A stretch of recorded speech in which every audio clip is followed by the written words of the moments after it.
How's it going, you guys? So like I said, we got a new kicker, Matt McCrane, kicked at Kansas State. Good kicker, kicked with Arizona in the preseason. Has a good leg. We had a number of kickers in here yesterday, and he'll be the man this week. Cleveland's a much improved team. Very easily could be 3-0. Playing inspired football, got a lot of young emerging players. But I'll answer any questions I can. Was Nugent injured pregame on Sunday? He felt something in his hip. You could tell by his approach on kickoffs. He wasn't running through the football. He was able to kick field goals. Amazing, he was able to kick a 52-yard field goal to give us a chance at the end. But that hip is a problem. Don't know for how long, but he did a nice job for us. Coach, like you said, Cleveland could easily be 3-0. You don't seem like the Cleveland of the past. Obviously, as a coach, you never write off teams, but this year feels a little different, especially they got some buzz with Baker playing pretty well last week. What do you see from them on film, and what kind of has been stuff that you really had a game plan for? Well, the draft has obviously paid off. They've drafted some good players at the top of the rounds, and they've developed them.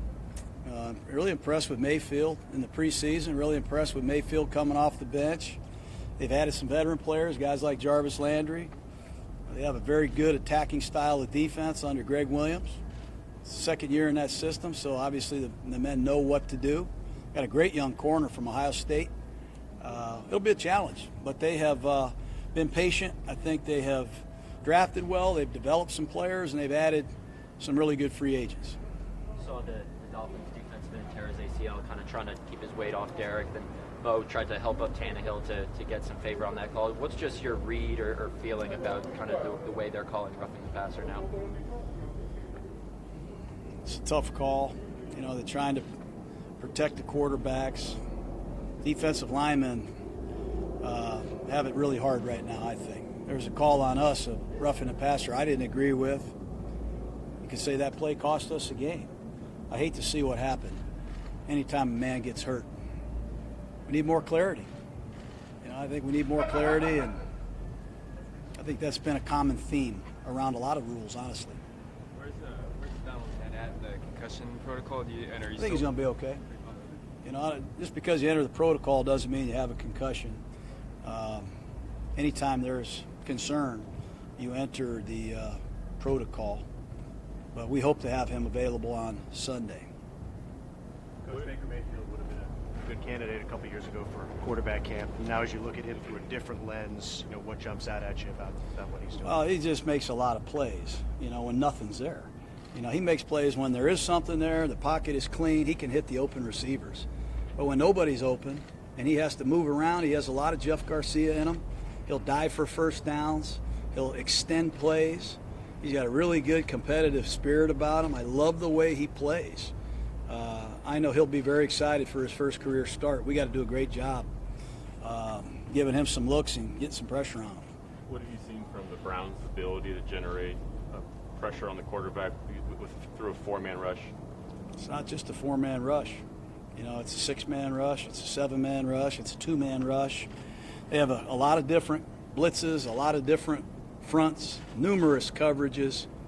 Greg Williams is one of the best. You know, he has, I call them muddy coverages. You might pick up the blitz, but you don't know what coverage it is. It might be man-to-man over there. It might be a rotation over there. They do an excellent job. And they have some rushers that can get home now. And they're getting some corners that can shut you down. And Jabril Peppers, I think, the young man out of Michigan, is becoming one of the best safeties in football. Well, I've seen from Arden Q's progress, of course. Pretty good. Getting better. You know, obviously the heat and the altitude in Denver is tough on any rookie. You know, that's an experience of a lifetime. And then at Miami, in that heat was a very good experience for him. He got some good pressure. Thought he made some good effort plays. And we expect him to get home hopefully soon. How do you feel TJ Clemmings settled in after that first sack he allowed? I think he did some good things. That's about as hard as it gets. He's only been here a couple weeks. And to go out there against an opponent like that on the road that early and play that much was very, very tough on him. It's credit to Tom Cable and TJ for stepping up and giving us some really good quality snaps. Jon, how well do you know Hugh? Who? How well do you know Hugh? Hugh and I coached together right up the street at the University of Pacific way back in the day. So I know Hugh well, and He's a good friend. He's a good coach, and look forward to seeing him. What was it like, man? 89 at UOP, you were there. Well, it was didn't start off very well. We got beat, I think, 57-0 by Auburn, 37-0, I think, by Pitt. Then we got clobbered by Arizona. Wasn't very good. Then they dropped football, so I can say it wasn't the greatest, but it was a lot of fun. Why are you guys playing all those games? I don't know. Charles Davis was my roommate. We had a blast. There seemed to be a lot of slipping on the field week 1 when you guys were last playing at home. What did you make of the field conditions that day? It's nighttime. There's dew on the grass. There's dirt on the field. Some people have played on it for the very first time, so we got to get out there early, check our cleats, and hopefully have better footing. With McCrane, did he win a competition yesterday, or Yeah, what pretty did he much. show you that? Yeah, he did pretty much. And he also came in having kicked the ball well. We liked him coming out of Kansas State. We like what he did in the preseason. He hit 2 50-yard bombs, and he can kick the ball out of the end zone, so we're going to give him a shot. It's our third kicker. We're on our second long snapper. We've had problems at punt returner, so hopefully we can get him in here and get him healthy and have some success. Your 3 specialists are entering Sunday with 5 combined games of NFL regular season experience.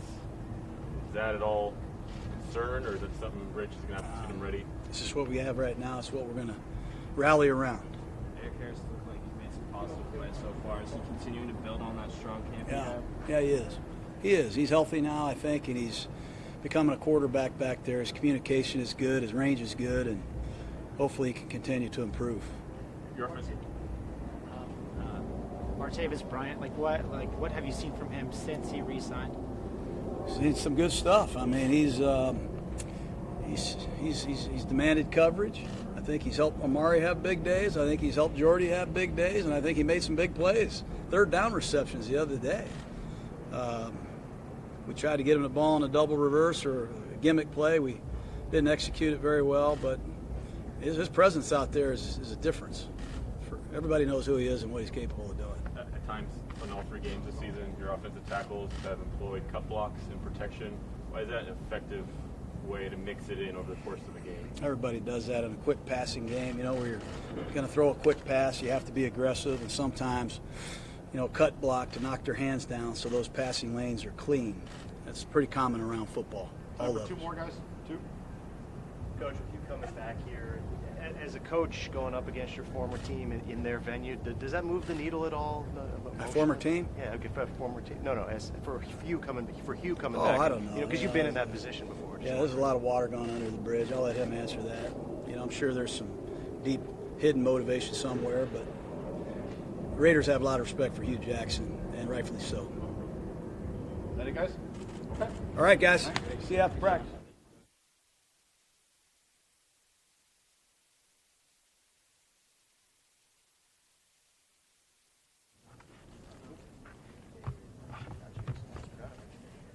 Oh, man, already?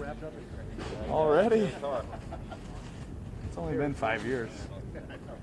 Derek, when you guys started 0-10 rookie year, Yep.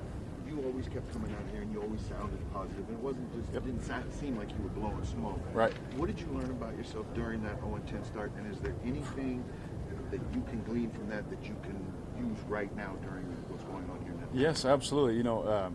The number one thing that I learned is if you're going to go through something like that, you might as well do it in the right attitude.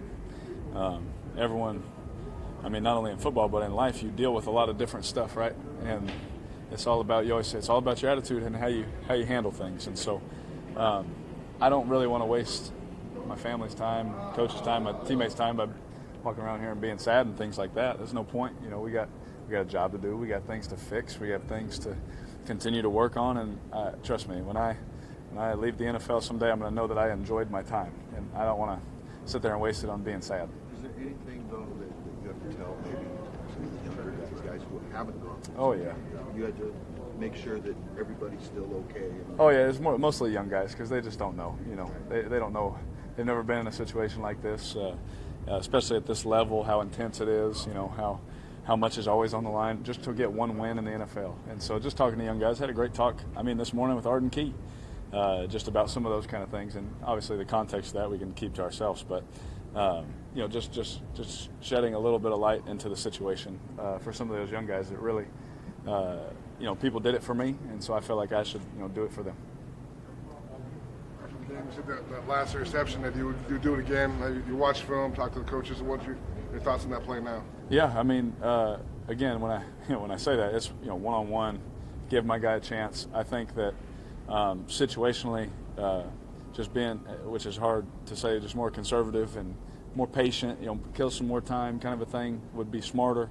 Again, every time we got down there, they were playing too high, and then I see a single high look. And that's always been a fault of mine, is being too aggressive. I will live with that. As long as my coaches continue to correct me and tell me, hey, now this is what we were thinking, kind of a deal. And we grew from it. We had a great talk about the situation and those kind of things, and our communication together. But obviously, you never want that to happen. I trust me, when I did it, didn't plan on that happening. But those are the kind of things that we definitely talked about, learned from. And, just the insight from all our coaches talking about it, it helped us grow and get better from that. Derek, you kind of mentioned it a bit ago, but, as a leader on the team, how much responsibility do you take in keeping the troops' morale up? Because, the 3 losses, obviously, they weren't just, simple losses. They were kind of, back-breaking, demoralizing type of losses. How do you keep the troops' morale up? The same as I am every day. I think that one thing about me is every single day I've tried to be the same guy for 5 years, and I try and be the same guy every day for my teammates, whether we go out there and win by 20 or whether we lose in the ways that we have. Again, that's more of a character kind of thing, and kind of something you want to instill. Maybe one young guy's watching, maybe one veteran guy's watching. They say, man, he's literally the same all the time. And that's really my goal is, going through a football season, you plan on winning them all. It's really hard to do, obviously, as we've seen in history. So when you're going through it, man, I just try and be the same person every day for my teammates, bringing up the same conversations, saying, hey, these guys bring up these issues. Let's talk about these. Or, hey, these are the fronts they play. These are the coverages. Let's talk about this. Let's talk about this check. No matter what just happened days prior, I try and do that every single day, just so that kind of culture will be instilled in this team, for years to come. Again, like I've said this a whole bunch of times. Seawood said it to me, the Raiders are going to keep going when I leave.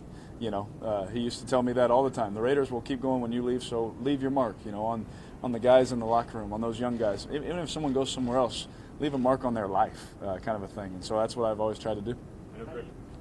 Greg Williams' defense is fairly exotic. Yep. What do you see just in their linemen's ability to get home on a simple 4-man rush when they go with only 4? Yeah, he's so exotic in some of his looks, and then sometimes he can just peel back on that kind of stuff and let his front four, because they're so talented, just go. And I think that's where they can create a lot of problems, is in different looks and those kind of things. And he's been doing it for so long. He's great coach. How effective is pressure that pre-snap you think is coming? You change to prepare for it, and then it doesn't happen with guys dropping back into coverage. Oh yeah, I mean it works both ways. It can work vice versa too. You're always prepared for both. We'll say that. It's our job to always be prepared. For a lot of pressure and not a lot of pressure. We're always making sure we're prepared for both. Gruden, after week 1, wanted you to be a bit more aggressive. Saying there's some shots down the field. Now it's toned down the aggression. How do you find that right calibration? Yeah, it's funny, man. We're figuring that out together. And I'm going to continue to play my tail off. Every time I walk off that field, I know I gave it everything that I had, and as long as I keep doing that and just listening to my coaches, we'll be fine. How much adaptation do you see from the coaches towards you? And obviously you're adapting for what the coaches want. It's a new system and all that. You have to work through some kinks, but How much change has happened in 3 weeks? Oh, we're still who we are. We're not changing who we are. I remember the first game, there was one shot to Coop that I know he's talking about, the one play. But we picked up a first down. I think we talked about that one like 13 times now. And then, this week, on the last play, it's one of those where, hey, situationally, let's understand that we can, kill the clock some more. And that's on me. All of it falls on me. It's never my teammates, never his fault, because I have the ball in my hands. It's small things that seem like big things. Is that? Oh yeah, very fixable. Yeah. That's the good part. But you sit on the backside of it, and it's a sucky feeling when you lose. Derek, as a quarterback, is the roughing the passer penalty clear in your mind, or is it just random? Man, I said this, honestly, I said this to my wife and a couple of teammates the other day. I wish the guy would have just landed on me besides tear his ACL, honestly. I've been playing a while and I've been hit my fair share, and guys land on you and things like that, and it is what it is. On that play, for him to try and protect me, which I'm thankful for, right? Thank you. But for him to tear his ACL, nobody wants that. I don't want that. It's like, when people were getting hit in the head, well, then safety started hitting people in the knees and ankles. I'll take you hit me in the head any day over that, those kind of things. So it's that fine line of our league trying to find the right balance. It's an imperfect game. We're trying to figure it out, too. It's, 22 guys, full speed chaos for 4 seconds, and you're trying to make rules for it, right? And it's tough. So I definitely didn't want the guy to tear his ACL.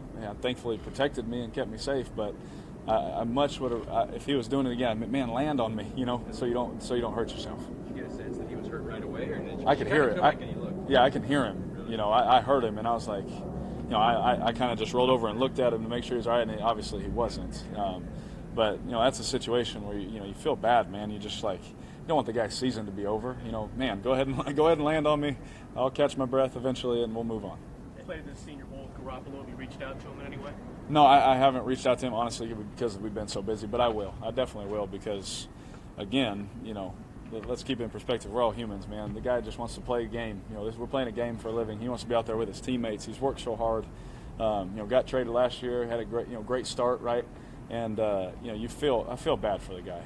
You never want to see anybody hurt like that. So, Jimmy, we're praying for you, man. Me and my family. So that's terrible. Derek, how much have you seen of Baker Mayfield, and just wondering what your thoughts are on what he brings? He reminds me. I think actually I heard Coach say it, so I'm not copying him. But he reminds me a lot of Jeff Garcia. Just very athletic, very competitive. Can make all the throws, kind of a thing. And he's a good player. He's a really good player. And I think the sky's the limit for him.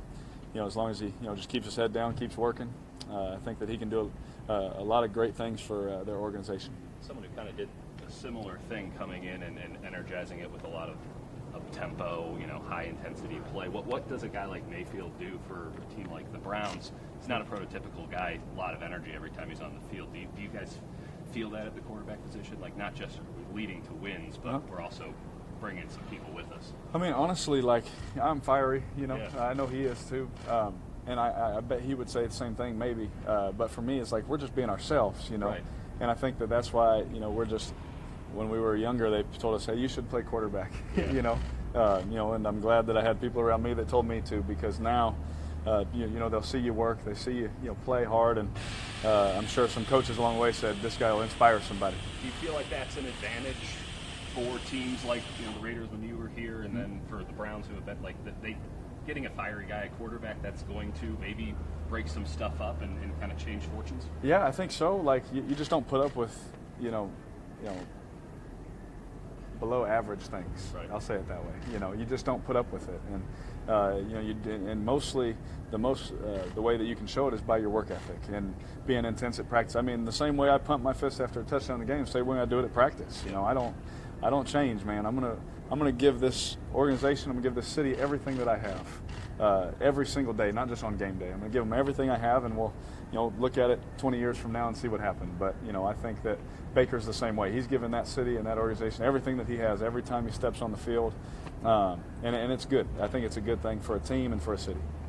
Derek, three games, you've had three different receivers kind of go bonkers. How much of that is game plan and something that you saw, and how much of it is just, hey, this is how the flow of the game sort of thing?